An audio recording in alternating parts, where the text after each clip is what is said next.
Salam sejahtera dalam kasih Tuhan kita Yesus Kristus. Semangat, merdeka, merdeka, merdeka. Wah, hebat sekali. merdeka, merdeka dalam Kristus. Kembali kita berjumpa dalam dengan channel Saifuddin Ibrahim TV, Saifuddin Ibrahim Channel, dan juga Panglima Kristus Channel. Senang berjumpa dengan Anda, semua sahabat, kekasih-kekasih Tuhan, dan juga yang akan jadi pengikut Kristus. Siap-siap, ada banyak gelombang, ada gelombang besar pertobatan akan terjadi untuk bangsa Indonesia. Saya percaya lewat pelayanan Abi ini. Puji Tuhan. Nah, tentunya pada hari ini masih berkenaan dengan Hari Merdeka, Abi. Ya. Kalau kata saya sih Indonesia belum benar-benar merdeka. Abi pernah ulas itu. Ya, Tetapi nantilah berikut ya kita akan bicara soal pendidikan. Benarkah pendidikan di Indonesia saat ini sudah sesuai dengan apa yang diharapkan oleh para founder bangsa kita, para pejuang-pejuang bangsa kita? Apalagi kasus santri, aduh, bikin malu itu soal santriwati. Bukan santriwatinya, pengajarnya yang kurang asem gitu. Ya, oke, langsung saja ke Abi. Silakan, Bi. Iya, kalau kita berbicara kualitas pendidikan Indonesia ini jauh bahkan di bawah Malaysia. Tahun 60-an itu Malaysia mendatangkan guru dari Indonesia. Sekarang nggak ada lagi orang Malaysia yang belajar di Indonesia. Nah, justru kebalik. Orang-orang mau dapat gelar, mau mendapatkan upgrade pendidikannya harus ke Malaysia. Bahkan Habib Rizik aja ini sekolah di universitas apa di Malaysia di sana. Jadi artinya mutu pendidikan kita ini jauh, apalagi Indonesia ini benar-benar di bawah rata-rata ASEAN sekalipun masih kalah dengan Singapura dan Thailand mungkin. Saya nggak tahu persis ranking tingkat pendidikan yang bagus. Sampai 79 tahun ini Indonesia belum ada yang mendapat hadiah Nobel. Belum ada yang dapat hadiah. Sampai hadiah Nobel perdamaian pun, kan itu nggak perlu pendidikan ataupun penelitian khusus, tetapi dia membawa arah perdamaian bangsa ini, belum ada orang Indonesianya. Karena tidak diperhitungkan. Apa semuanya itu? Pendidikan. Majunya sebuah negara itu berkait erat dengan ekonomi. Sebuah negara ekonomi maju karena tingkat pendidikan rakyatnya bagus. Nah, sekarang apakah semua rakyat Indonesia sudah sampai mendapat derajat SMA, S1, S2, atau S3? Belum. Satu, itu Indonesia. Kemudian negara-negara Arab, negara-negara yang basic Islamnya tinggi, banyak atau separuh dari penduduk Mesir. Itu doktor semua. Tapi negaranya nggak maju, nggak pernah maju. Nah, ada apa? Adakah korelasi agama dengan kemajuan suatu bangsa? Belum ada penelitian sesungguhnya.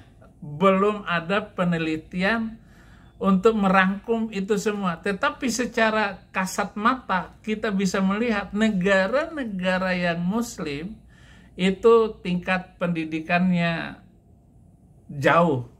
Dan yang paling rendah dari negara Islam itu adalah Afghanistan, yang tidak memberikan kesempatan terutama wanita sekolah.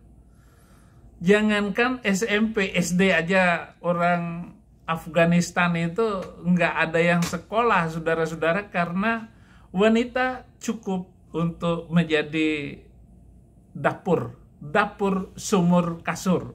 Itu.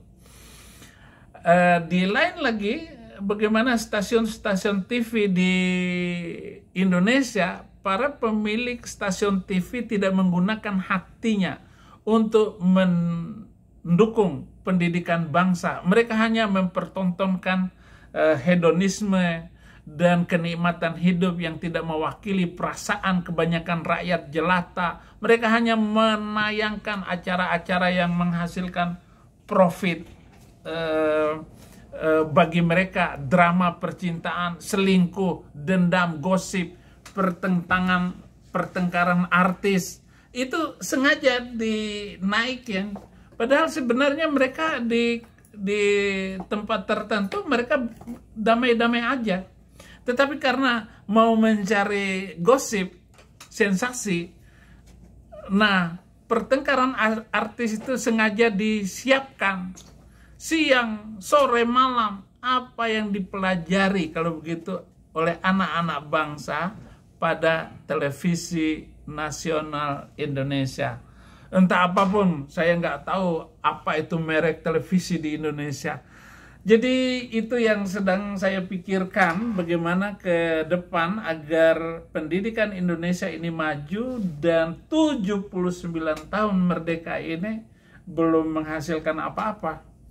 Sementara para koruptor, para penipu, pencuri uang negara ini begitu banyak. Mafia di tingkat polisi aja itu adalah sebuah organisasi mafia untuk mendatangkan kepentingan bagi para pejabat di polisi, dan nggak ada polisi yang mampu membongkar itu sampai hari ini. Jadi itu pendapat awal saya untuk membicarakan yang baru ini. Terus bagaimana? Oke. Abi menjelaskan secara global ya mengenai Indonesia 79 tahun merdeka, tetapi sebenarnya kualitas pendidikan masih sangat rendah. Oke. Ya, saya bukan tidak setuju di sini. Bagi saya seorang moderator ya ikuti saja. Nah, poin yang ingin saya tanyakan kepada Abi bertalian dengan pendidikan Indonesia, ya. Orang isi alam itu ya orang muslim lah. Orang muslim itu besar sekali jumlahnya di Indonesia. Makanya dikatakan negara terbesar Islam di dunia itu Indonesia. Berarti ya apa korelasinya? Tadi kan ada pertanyaan Abi. Apa korelasinya? Berarti pendidikan di pesantren itu sebenarnya sangat-sangat mempengaruhi kemajuan bangsa. Nah, yang menjadi hal yang ironis bagi saya, ya kasihan gitu loh. Nggak tahu apa penyebabnya, Abi. Ya, Abi bisa jelaskan. Santriwati dicabuli lagi. Berulang lagi. Ibarat sebuah lagu, Bi. Luka di atas luka. Luka lama belum sembuh, sudah luka kembali. Coba, Bi, melihat ini. Ini dia. Ini dia. Ini dia, ya. Pemirsa, ini dia. 40 siswa madrasah di Kabupaten Agam, Sumatera Barat diduga dicabuli pengasuh asramanya. 2 orang pelaku yang juga pengasuh asrama sudah ditetapkan sebagai tersangka. Tersangka RA dan AA melakukan pencabulan sejak 2022 hingga 2024. Kasus ini berawal dari adanya laporan salah seorang wali murid yang anaknya merasa takut untuk pergi ke sekolah dan selanjutnya melaporkan peristiwa ini ke kepolisian. Saat ini polisi masih melakukan pengembangan kasus untuk memastikan kemungkinan adanya tambahan korban lain. Nah, ini video saya, video ini menurut saya sudah tergolong lama. Masih ada lagi video-video yang makin baru ke sini. Tapi ini dulu kita bahas. Ya. Silakan, Abi. Itu lingkaran setan ya.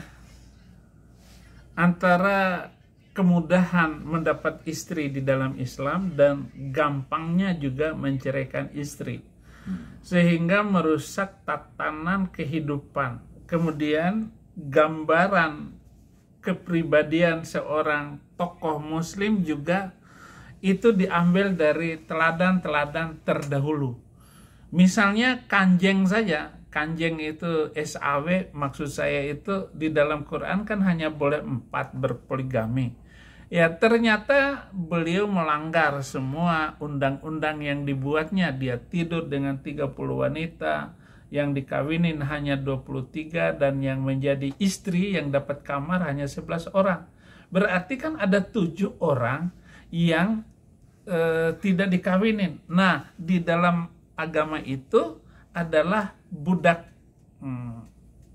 malakat yaminukum. au ma malakat yaminukum, au malakat aimanukum. Berbagai macam model redaksinya seperti itu.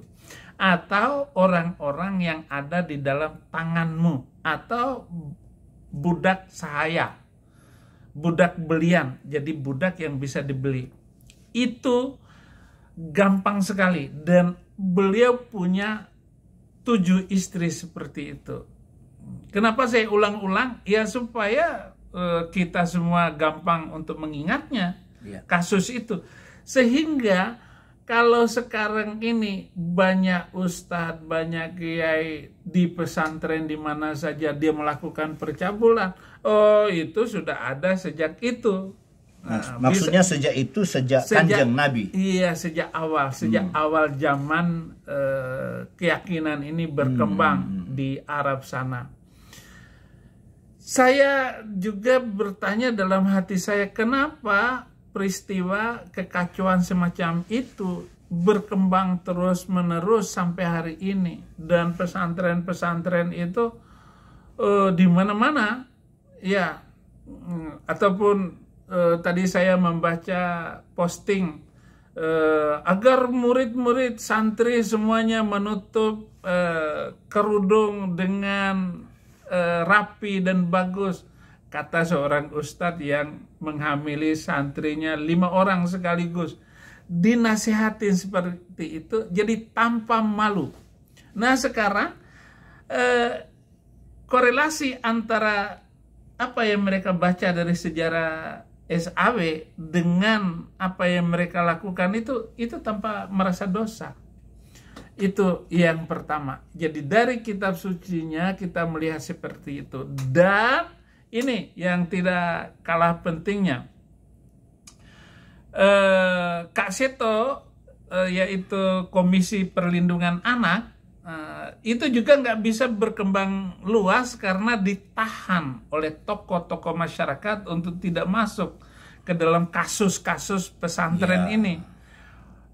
Istri Gubernur Jawa Barat, siapa itu, Kamil namanya? Ridwan Kamil. Istrinya. Itu ada kasus Setiawan, Ustadz itu yang menghamili 15 santrinya itu bertahun-tahun. Itu nggak dinaikkan. Karena apa? Agama kita yang malu.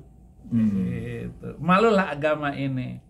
Jadi para pejabat yang bersekongkol, yang kelihatannya agamanya, rohaninya bagus, itu malu mengangkat kalau kasus-kasus semacam ini ketahuan di publik. Nah, itu yang nomor 2. Kemudian yang ketiga, hukum pemerintah Indonesia di dalam hal ini tidak jelas. Sehingga akan terus banyak korban yang terjadi di kalangan masyarakat. Dan anak-anak itu mestinya memiliki masa depan yang bagus, sehingga traumatis di dalam hidupnya karena kelakuan para predator ini, predator celana segitiga ini sangat memilukan bangsa kita. Jadi tidak ada hukum yang jelas. Memang ada hukumnya, tetapi kalau pernah ada di Jawa Timur, Jawa Tengah, itu anak ustadz, dia menghamili banyak sekali murid-muridnya dan tidak mampu terangkat bertahun-tahun. Baru sebelum 2 tahun yang lalu baru terbongkar itu bagaimana kelakuan Gus itu. Gus itu berarti anak Pak Kiai. Dan Pak Kiainya juga bertahan untuk mempertahankan bahwa anak saya ini anak bagus. Tidak diketahui oleh walinya itu, oleh pemimpin pesantrennya. Beda dengan saya ketika saya mengangkat dan memimpin pesantren, itu nggak terjadi, nol kelakuan semacam itu. Kalaupun ada guru yang sama-sama jatuh cinta, ya kita tidak pernah melarang, kita kawinkan aja guru-guru yang sudah jatuh cinta seperti itu. Jadi ada 3 hal. Apa itu, Bi? 3 hal tadi? Satu adalah kitab suci dan pedoman dari contoh teladan dari tokoh-tokoh Islamnya. Itu korelasinya. Yang kedua, Kanjeng berawal dari Kanjeng. Iya, Kanjeng lah penyebab kausalitas utama. Gitu. Iya. Begitu. Yang kedua, ormas ataupun lembaga perlindungan anak. Yang yang artinya ndak punya taji, ndak punya ketajaman gitu. Ya ketakutan juga. Takut juga, termasuk Kak Seto takut. Kak Seto takut untuk membongkar ini karena menyangkut agama. Ya. Sementara Kak Seto juga agamanya isi alam itu. Oh, Kak Seto isi alam, jadi sudah dia lindungi lah ya. Iya. Hanya kasus Kiai Syekh yang di Semarang itu yang bisa dimasukin oleh Kak Seto ke dalam penjara. Iya, itu satu, dan kasus yang lain paling misalnya anak dianiaya. Iya, itu. Anak dianiaya rame lah itu. Seperti apa yang dilakukan oleh si Pak Bahar Smith itu, dia menyiksa muridnya sendiri dan masuklah dia dalam penjara. Mestinya dia itu penista agama. Kemudian yang ketiga adalah perangkat hukum. Untuk menjerat para predator. Lemah dan tidak ada sama sekali. Kepolisian impoten gitu. Iya, gitu. Kepolisian tidak bisa berbuat apa-apa. Coba bisa nggak Abi ulas mengapa polisi pun takut? Polisi juga kan ini pendukung semacam tersembunyi radikalisme. Itu juga polisi ini mendukung radikalisme karena di tubuh polisi itu lebih kurang ada 23.000 polisi yang terpapar paham Islami yang radikal itu. Jadi kalau dia mengurus ini dan membicarakan ini, nanti netizen di seluruh Indonesia, apalagi para YouTuber Kristen itu akan mengangkat masalah itu, dan itu mempermalukan agama dia. Jadi tersandra juga gitu. Tersandra begitu. Sayang ya. Iya. Jadi polisi saja, hukum saja tersandra, bagaimana mau bicara ketajaman soal itu ya, Bi ya. Iya. Jadi betapa powernya gitu loh kalau saya pikir ya. Betapa powernya mereka punya kekuatan yang luar biasa untuk membungkam kasus-kasus ini. Bukan 1, 2, 40, 50 orang, banyak sekali. Dan itu akan terus-terusan. Yang video tadi di mana dia? Di Kalimantan? Tadi di Padang. Di Padang. Iya, di Kalimantan, di Sumatera Barat. Nah, coba ya, ini lagi nih, Bi. Ini video ini juga aneh ini. Ini, Bi. Saya mau ke masuk. Ini sorry, terlalu banyak. Jadi ini saya ceritakan aja. Ini ceritanya, ini video ini netizen membuli Ustadz. Pengakuan pimpinan Ponpes di Karawang usai dilaporkan cabuli 20 santriwati. Katanya saya hilaf. Enak banget ngomongnya. Itu namanya saya hilaf yang enak gitu. Hilaf katanya, Bi. Waduh, gawat. Iya. Coba Bi, jelaskan. Cucu beliau itu punya 40 istri. Cucu beliau itu. Nah, cucu beliau itu Hasan dan Hussein. Itu masing-masing punya istri 40. Wow. Dan itu dibaca oleh santri-santri dan dibaca oleh kiai-kiai ini, sehingga mereka seenaknya itu melakukan pelanggaran hukum dalam mencabuli murid-murid. Adakah karena baca sikap tokoh-tokoh zaman-zaman itu lalu terjadi sampai hari ini? Ini di seluruh Indonesia loh. Di Lombok itu pulau 1000 masjid. Nah, itu Lombok itu saking banyaknya masjid. Hampir setiap kalau jalan itu 1 kilometer itu ada masjid di depan. Tetapi tidak kurang juga betapa banyaknya pesantren-pesantren di Lombok yang melakukan pencabulan. Nah, di Bima juga, itu kota asal saya kira juga nggak akan ini Dibongkar gitu ya. belum terbongkar saja. Di Makassar, di Kalimantan, di mana-mana pesantren itu adalah pusat pencabulan. Wow. Nah, ketika saya menerima murid awal di pesantren saya itu ada 1.500 murid. Saya sudah briefing guru-guru, staf pengajar, semuanya sampai murid itu 11.000. Ketika saya mengajar di pesantren, itu tidak ada sedikit pun kasus seperti yang dilakukan oleh Habib Rizik di pesantrennya itu. Jadi ya tetap aja Anda tidak akan mampu memahami visi pendidikan saya supaya jangan ada murid kena atau rusak masa depannya. Kenapa? Karena mahal sekali harga manusia itu. Iya. Itu tadi bisa hilaf gitu gimana gitu menurut Abi? Terlalu gampang dia menjawab ya.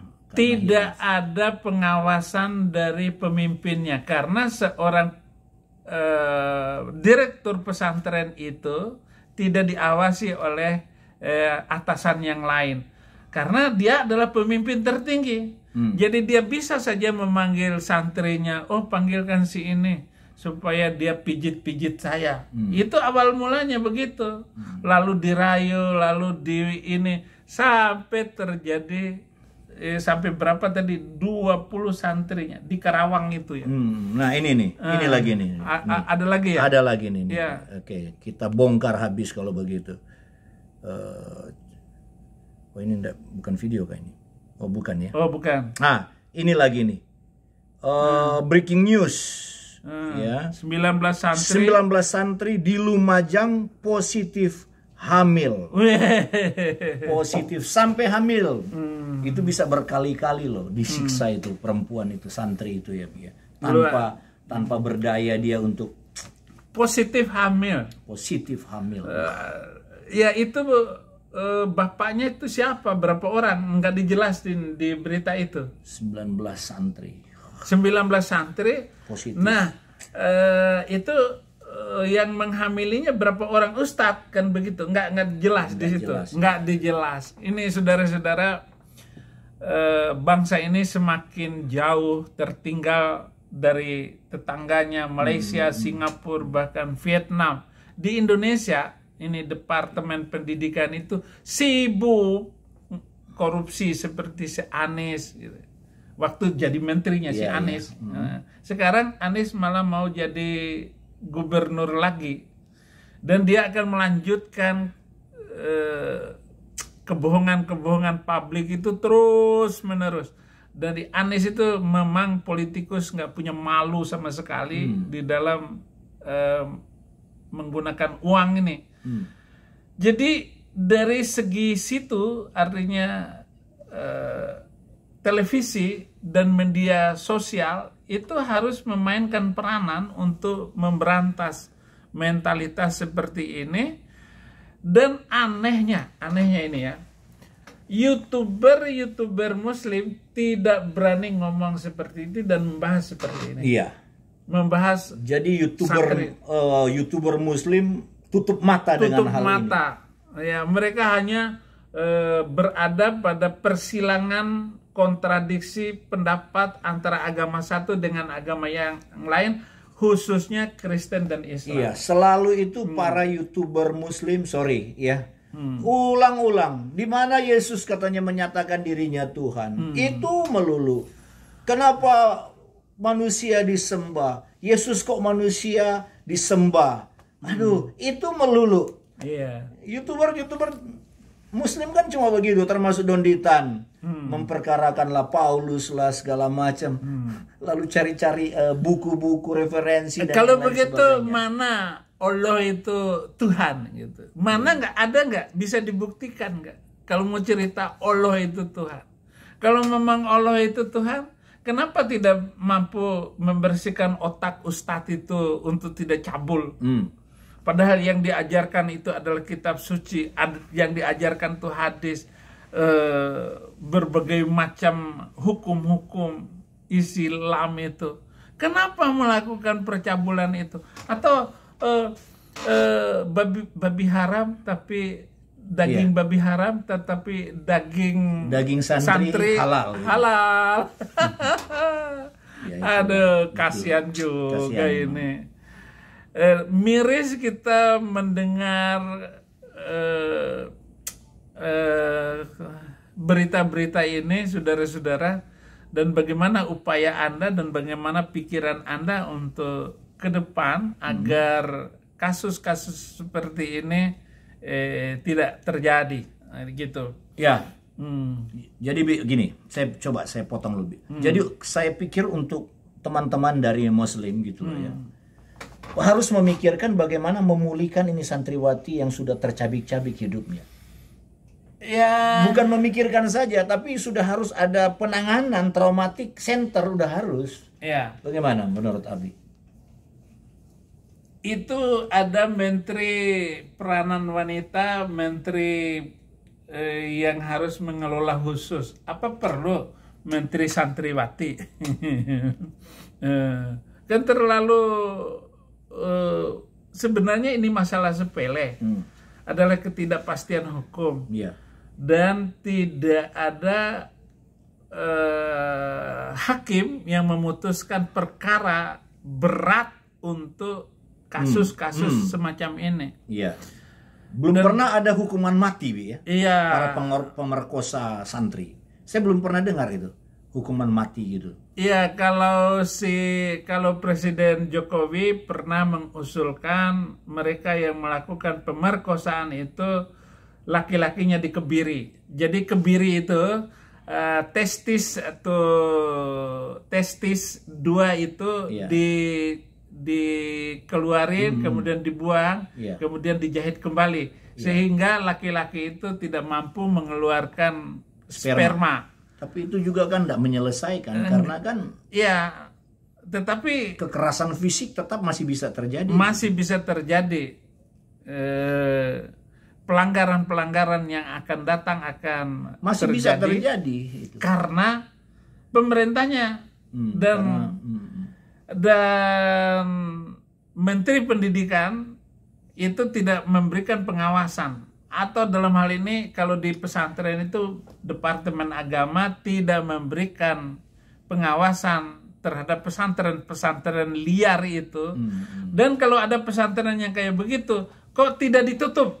Ya. Harusnya ditutup dan biar kapok itu pesantren itu. Harusnya ditutup, betul. Harus ada tindakan tegas ya. Tapi kembali lagi tadi, nggak berani juga. Iya. Iya. Nah, oke. Sekarang saya ingin bertanya ke Abi. Abi kan sudah menjadi hamba Tuhan sudah sekian lama. Iya. Jadi hamba Tuhan, pengikut Kristus. Iya. Nah, bagaimana saran, apa pandangan kekristenan terhadap upaya pencabulan, perjinahan seperti ini? Ya, saya kira kita siramilah gitu, Bi, ya. Yeah. Siramilah dengan siraman rohani gitu loh, Bi. Agar siapa tahu Donditan mendengarkan ini, Donditan bisa siuman gitu loh, atau si Pak Kainama siuman, jangan sampai Pak Kiai Nama ikut-ikutan gitu loh. Ya, jadi guru di pesantren, lalu Pak Kainama ikut-ikutan, padahal dulu Pak Kainama sudah pernah belajar soal percabulan dan yang lain sebagainya. Oke, silakan, Bi. 1 Korintus 6 ayat 18, jauhkan dirimu dari percabulan. Setiap dosa lain yang dilakukan manusia terjadi di luar dirinya. Tetapi orang yang melakukan percabulan berdosa terhadap dirinya sendiri. Walaupun ya sebenarnya bukan masalah agama, tetapi pengajaran yang tegas dan hukum yang jelas Kalau di Kristen, kalau ada pendeta yang melakukan hal-hal yang berbau porno, ya segera dia akan pudar sendiri, Iya, hilang. pasti.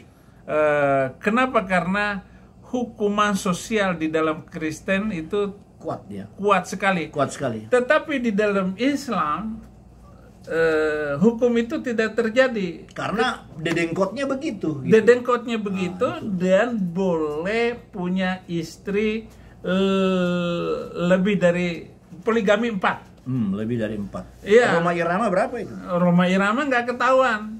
Udah ketahuan. Karena Roma Irama itu kelihatannya alim dengan lagu dan suara yang merdu, ditutup-tutupin.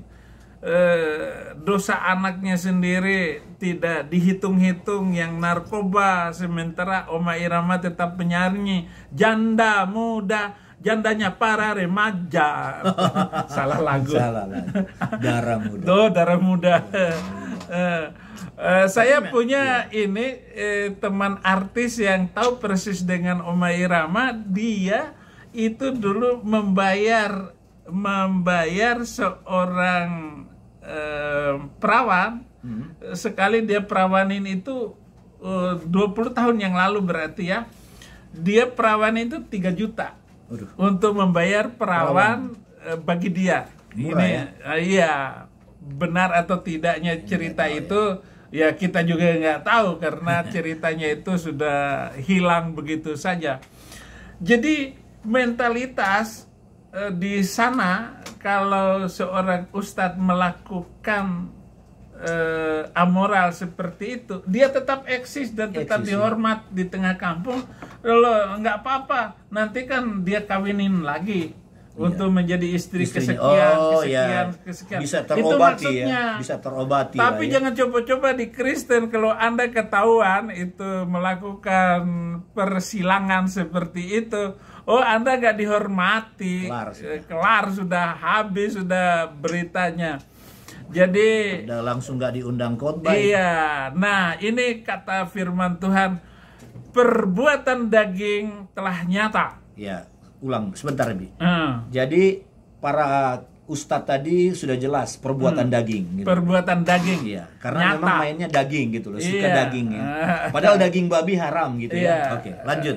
Daging santri halal. Iya, daging santri halal. Aduh. Ya itu nyata, yaitu percabulan, kecemaran, hawa nafsu, penyembahan berhala, sihir, perseteruan, perselingkuhan, iri hati. Nah ini perbuatan daging semua. Nah Alkitab ini melarang dengan mengatakan itu perbuatan daging.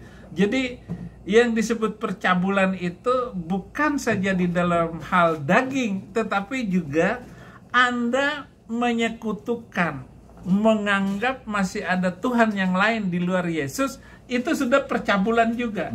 Wahai Yerusalem yang suka bersundal, katanya sampai begitu. Iya, sundal rohani. Sundal rohani. Iya, percabulan rohani. Ya. Itu dikatakan di sebuah kota besar, Yerusalem itu kota suci. Tetapi dikatakan seperti itu. Wahai Yerusalem, wahai Israel, wahai Putri Sion. Nah, itu banyak digunakan oleh Alkitab untuk memberikan mentalitas dari perbuatan seperti itu.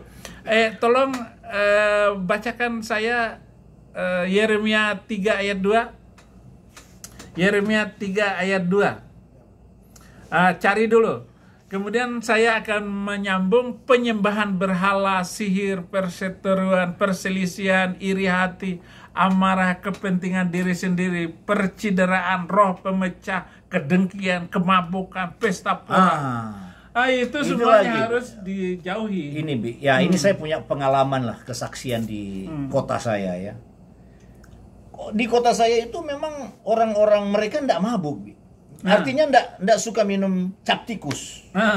Di kami kan terkenal yang namanya minuman cap tikus. Memang mereka tidak mabuk, tidak minum cap tikus. Katanya haram. Tapi ternyata mabuk santri itu halal itu. Coba Abi. Aduh. Ya, kalau saya komentar ini harus dengan tersenyum sekarang. Harus, ya. Kita sedang berusaha Tersenyum, untuk ya. menampilkan Saifuddin Ibrahim yang dengan makin senyum, yang makin banyak tersenyum. senyum. Oke. Karena selama ini kalau khutbah itu Sangar kalau gitu ya. sangar dan ini. Nah, penampilan untuk mulai tahun ini kita menggunakan cara, karena kita sudah akan masuk ke ini pulau-pulau ini, bangsa-bangsa Bangsa-bangsa di dunia, Bi. bangsa di dunia ini. Internasional. Iya. Internasional Murtadin. Iya. Society. Tetapi ini Indonesia ini Indonesia. Tetap sentral. Sentral kita, Indonesian for Christ. Tetapi jangan lupa para penginjil kita di Indonesia, para murtadin ini kita persatukan sebagai sebuah komunitas, bahwa menjadi murtad itu adalah kewajiban. Kewajiban, ya. Jadi Harus. kalau ditanya seperti itu, iya, jangan komen dulu. Nah, ayat tadi tolong Yeremia 3 ayat 2 begitu untuk menjawabnya. Yeremia 3 ayat 2. Layangkanlah matamu ke bukit gundul dan lihatlah, di manakah engkau tidak pernah ditiduri? Di pinggir jalan-jalan engkau duduk menantikan kekasih seperti seorang Arab di padang gurun. Engkau telah mencemarkan negeri dengan zinamu dan dengan kejahatanmu. Iya, itu sudah mewakili orang Arab. Orang Arab. Nah, orang Arab ini organisasi-organisasinya seperti si Hamas, ISIS itu mendatangkan wanita-wanita Indonesia dengan gaji besar menjadi pemuas hawa nafsu tentara. Tentara ISIS itu.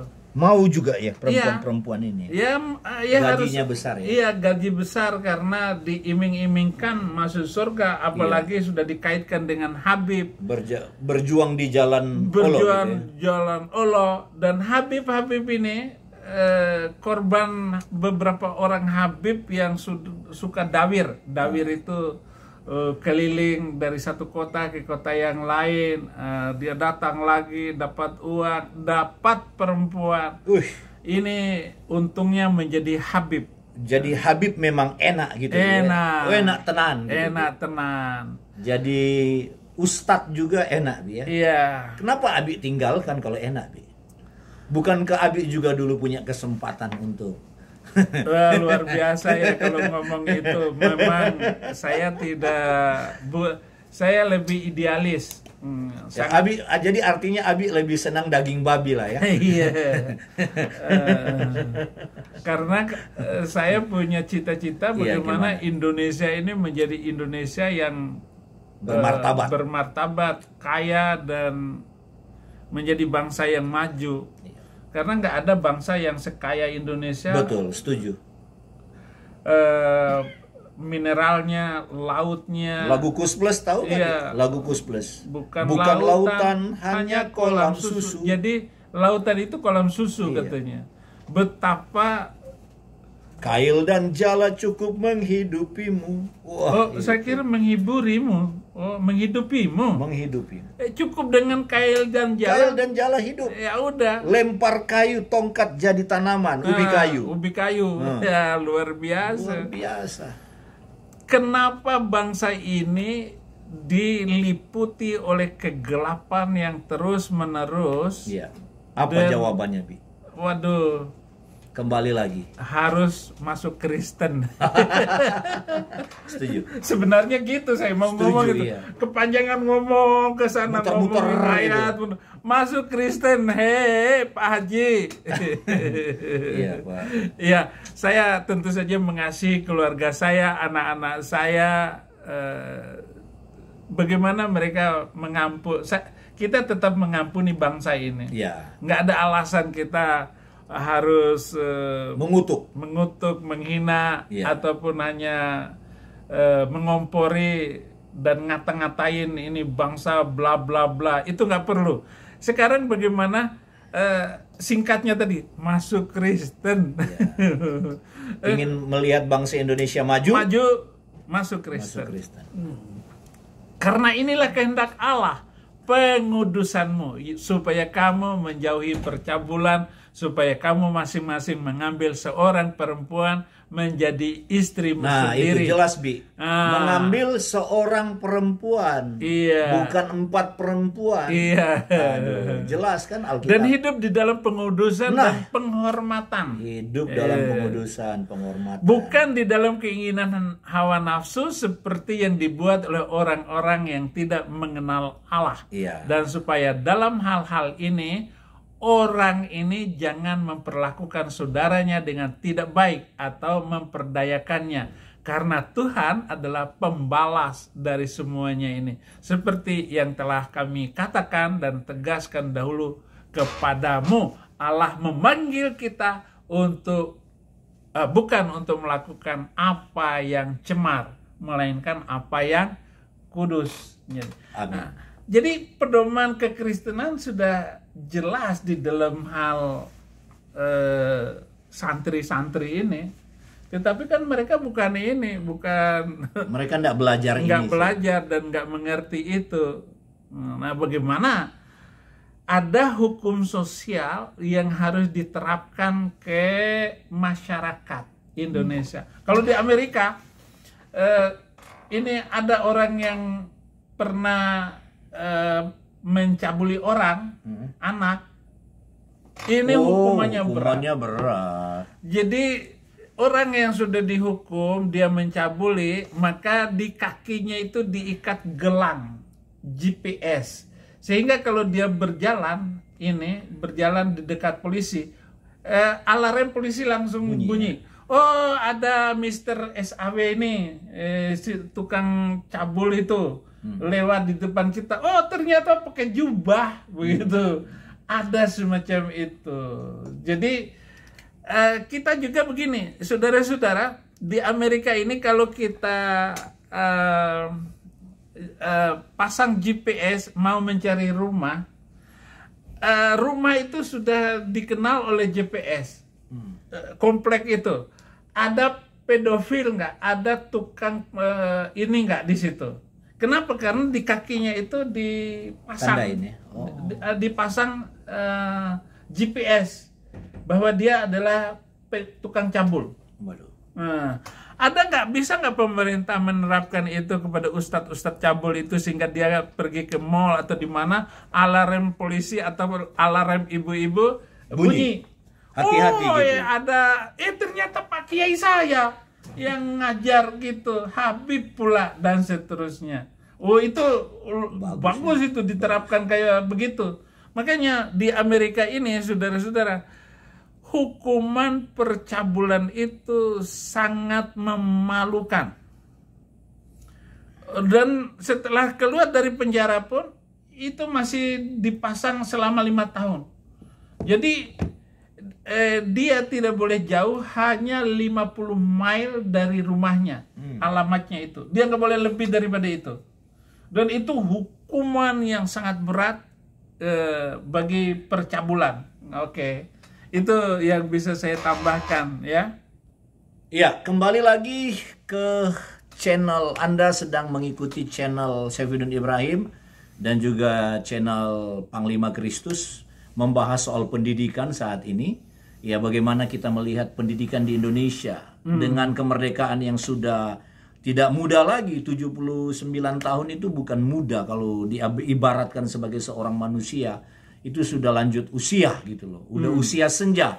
Tapi nyatanya sampai hari ini tidak selesai, tidak kunjung selesai soal pencabulan terhadap santri. Makanya kami membuat program ini, ya sahabat semuanya, kami mengasihi Anda. Kami mengasihi para santriwati karena bagaimanapun mereka adalah ciptaan Tuhan. Kami juga berdoa otomatis. Jangan kira kami tidak berdoa untuk Indonesia. Justru program ini hadir, sentralnya itu Indonesia. Kami mengasihi bangsa kami. Ya, begitu Bi ya. Oke. Nah, tapi tetap juga kami harus meneropong, kami harus menyampaikan, membongkar. Yang salah tetap salah. Sekalipun dia dia ustadz, kiai atau apapun, atau bahkan pendeta pun, yang salah tetap salah. Nah, itulah Kita bersyukur Tuhan memberikan kita kesempatan dan memberikan waktu kepada Abi untuk pencerahan demi pencerahan. Di menit 44, Bi, silakan. Kita karena sudah banyak juga video-video yang sama, tetapi ini angle yang berbeda. Bagaimana dan mereka tidak bertobat daripada pembunuhan, sihir, dan percabulan, dan pencurian. Oleh karena itu, saudara-saudara, mari datang kepada Yesus. Amin. Untuk mengobati mentalitasmu yang tidak baik ini. Hanya Yesuslah Tuhan dan Juru Selamat. Haleluya. Haleluya. Puji Tuhan. Hanya Yesus jawaban. Dan tentunya tiada hari tanpa menginjil. Sampai jumpa, Tuhan Yesus memberkati. Amin.